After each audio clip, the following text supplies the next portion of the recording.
Ok, galera. Então agora a gente vai falar sobre essa segunda reação possível, né?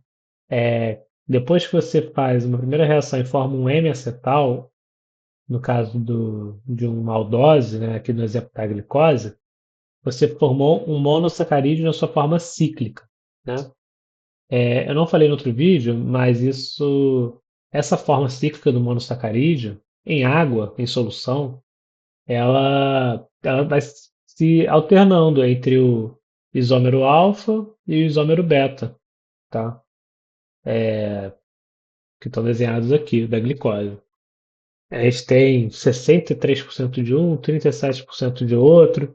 Eles podem formar anéis com 5 átomos no anel, né? Um oxigênio e 4 carbonos. É menos comum no caso da glicose, então já é um percentual bem pequeno, 0,5% de cada um.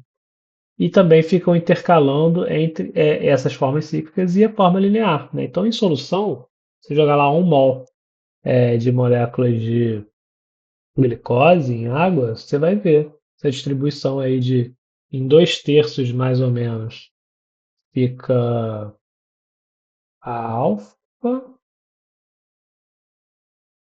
acho que é a alfa, ou é beta, agora não me lembro. Mas aí tem uma que fica, né, forma quase o dobro da outra. E essas duas são as formas que são mais encontradas, mas as formas furânicas também são encontradas e a linear também é. E aí essa troca, quando ela passa de alfa, ela precisa linearizar para passar para beta, né? Porque é um equilíbrio, né? Também elas não ficam estáveis. Então a molécula está lá em alfa, às vezes é um pouco aleatório, ela se lineariza, e aí quando cicliza de novo, cicliza em beta, né? E por aí vai. Quando isso acontece, é um fenômeno chamado de muta-rotação, tá? É um conceito importante, sabe?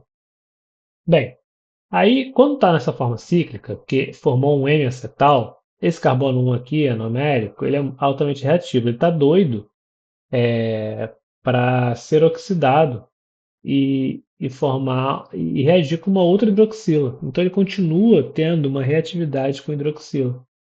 E aí ele vai reagir com álcool, que nem aconteceu quando ele era linear.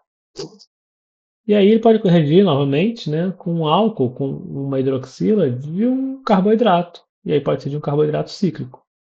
Então aqui nesse exemplo, o carbono 1 dessa glicose, que está na conformação alfa, ele vai reagir com a hidroxila, ou com o hidrogênio aqui, né, da, do carbono 4, né, então 2, 3, 4, dessa outra glicose aqui, que está na conformação beta. Tá? E aí é uma reação similar, né? Que vai formar aqui um acetal no carbono 1. Agora, esse carbono 1, vocês veem, ele tem um oxigênio radical para cá, um oxigênio radical para lá, um hidrogênio e o outro radical aqui, né? Então é muito parecido com esse cara que a gente tinha visto antes, né? Aqui, um oxigênio radical, um oxigênio outro radical, um radical sem oxigênio e um hidrogênio. Então ele formou um acetal.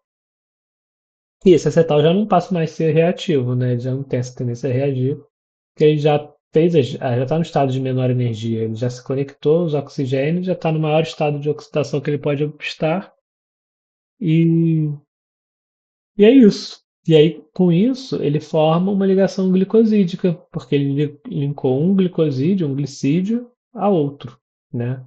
Aqui no exemplo, formamos duas glicoses, formaram um disacarídeo, conhecido como maltose. Todas as duas glicoses formam maltose? Não. Isso vai depender do carbono envolvido na ligação. Então, a maltose, ela é uma molécula que é necessariamente formada numa ligação alfa 1,4, né? Glicose para glicose. Essa ligação alfa 1,4, estou falando de uma forma um pouco mais simplificada, que é mais comum. Aqui ele está dando o nome completo, né? Significa que eu estou saindo do carbono 1, né, o enantiomérico, o carbono anomérico, perdão, ele sempre vai estar envolvido, né, da primeira molécula, pelo menos, da que está à esquerda. Ele sempre vai estar envolvido na ligação glicosídica porque é aquele carbono que é muito reativo, que está doido para reagir e formar um acetal. E aí vai reagir com uma hidroxila, né? Muitas vezes vai ser num carbono que não é anomérico, tá? Então, no carbono 1, na glicose, o carbono anomérico é o carbono 1 e a ligação ela é alfa 1,4. Alfa porque essa molécula aqui da esquerda estava na conformação alfa. Ah, mas a da direita está na beta. Tudo bem, mas a convenção é que a gente dá o nome da ligação pela conformação da molécula da esquerda, que é a que tem o carbono anomérico na ligação glicosídica. Tá? Que mais? A ligação glicosídica ela acontece com pouca água, né, no meio, então ela inclusive gera água. Então vocês têm aqui a perda, né, dessa hidroxila, desse hidrogênio, por esse carbono aqui reagir com oxigênio, tem uma liberação dessa hidroxila, desse hidrogênio, formando água. Então, em contextos de baixa atividade de água, você tem a preferência para formar esse produto porque ele gera água, né? E quando você tem bastante água, você pode fazer uma hidrólise, que é a reação inversa. Você quebra um disacarídeo no monossacarídeo consumindo água. Precisa ter água para isso, para hidratar essas moléculas. Ok? E aí, a gente tem outros exemplos aqui à direita que vai ser legal a gente ver, né? A lactose, ela é formada por uma galactose ligada a uma glicose, tá? Então aqui está à esquerda é a galactose, à direita é a glicose. Muda aqui só o carbono 4, se vocês forem ver, tá? Tem posição diferente. Não falei aqui, mas está no material de vocês, né? Moléculas, esses carboidratos que diferem apenas um carbono quiral, no caso, esse aqui na galactose, a hidroxila está para cima, e na glicose a hidroxila está para baixo, são chamados de epímeros, né? Eles diferem em um carbono quiral. Se eles diferirem em dois, eles já são, na verdade, já não são epímeros, né? Então a lactose, ela é formada pela galactose, o carbono anomérico da galactose é o carbono 1 aqui, que estava na conformação beta, né? Com a hidroxila para cima, e se liga ao carbono 4 de uma glicose, tá? A glicose aqui pode estar na forma beta, pode estar na forma alfa, não vai fazer diferença.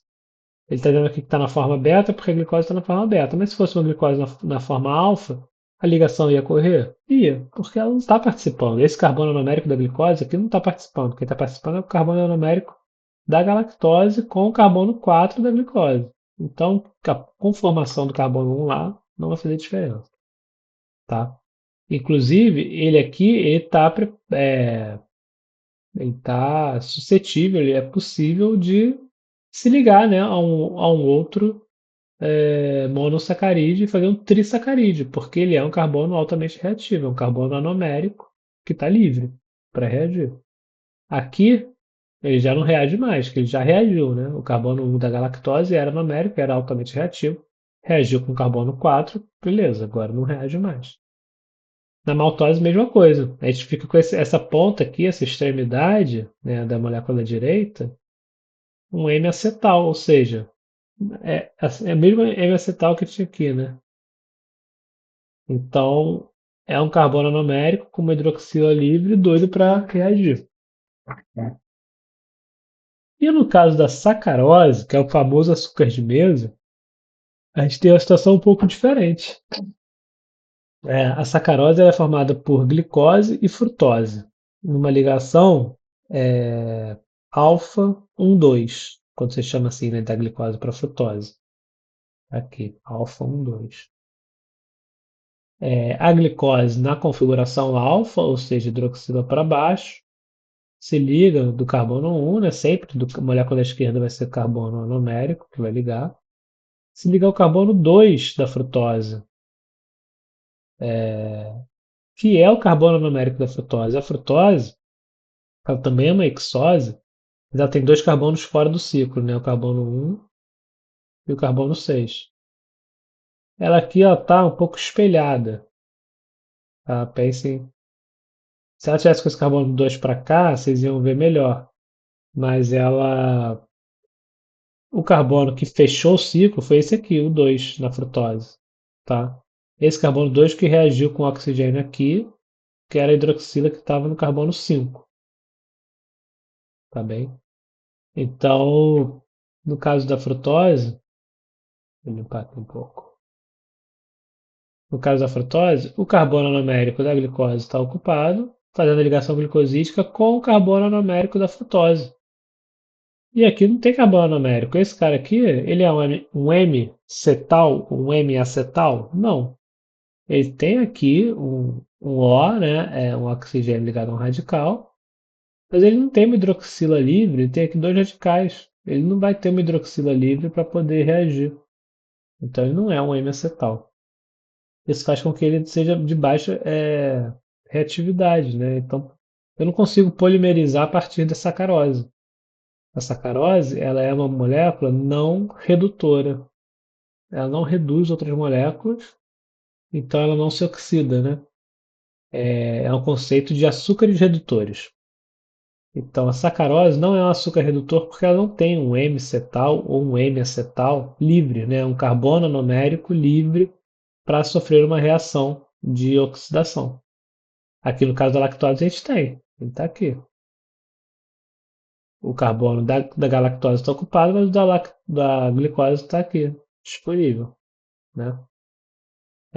Na maltose também, são duas glicoses ligadas, da primeira glicose ocupado, da segunda glicose está aqui disponível.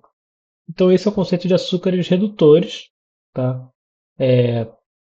Todos os monossacarídeos vão ser açúcares redutores, porque eles vão ter necessariamente esse carbono anomérico livre, né, como hidroxila para reagir, mas os disacarídeos não necessariamente, vai depender da ligação glicosídica que é formada. Tá? Então a gente já viu aí ligação glicosídica e açúcares redutores.